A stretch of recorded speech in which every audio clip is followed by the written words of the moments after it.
So I'm going to start our exhortation time with a little story.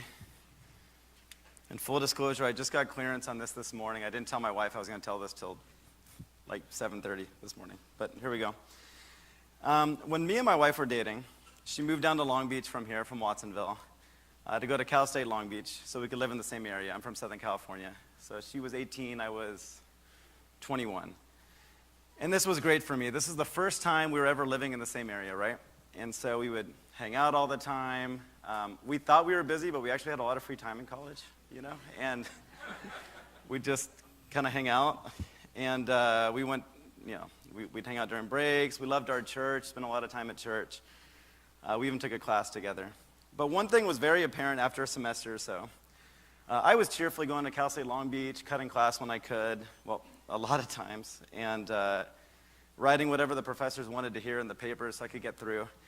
And Jess was seething with her classes, She hated them. Well, yeah, no, that's right. And, and my point is she was right to do so. She was right to do so. She was seeing the field clearly. She was seeing the field correctly. Maybe it was the teacher who asked the students in one of her classes, how many of you were spanked as a child? Raise your hand. And then proceeded to talk about how abusive that practice is.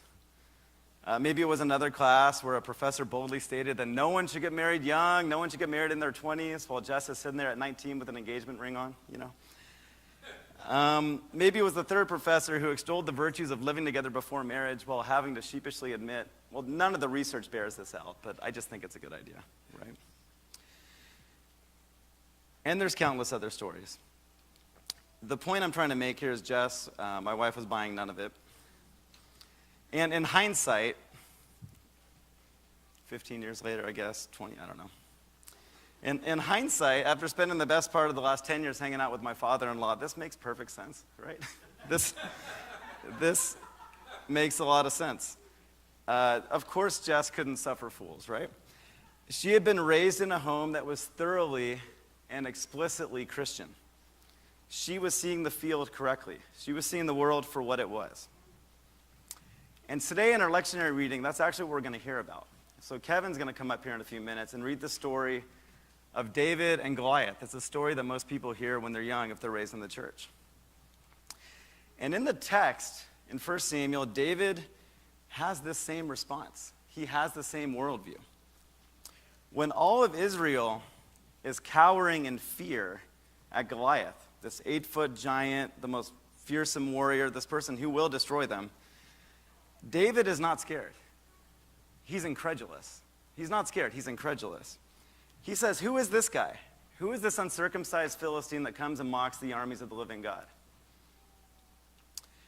And you see, David finds himself in a situation many of you may find yourselves in, at school, at work, maybe a public university, where he is the only one seeing the field correctly. He's the only one seeing the world for what it truly is.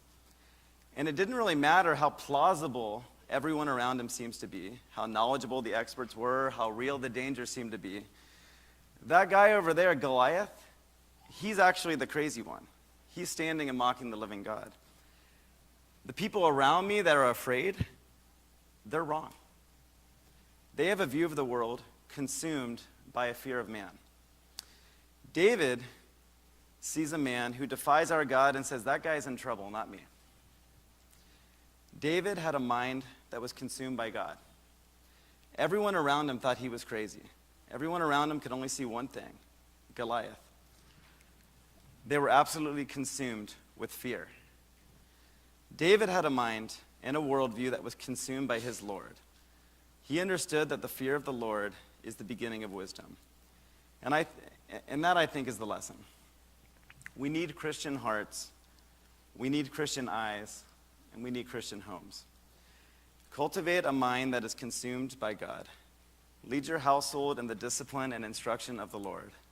And have a worldview that is God-centered and God-fearing, not man-fearing. So when the world comes at us, be it a giant on an ancient battlefield or an arrogant college professor, our first semester in college, we too will see the field clearly. And this reminds us of our need to confess.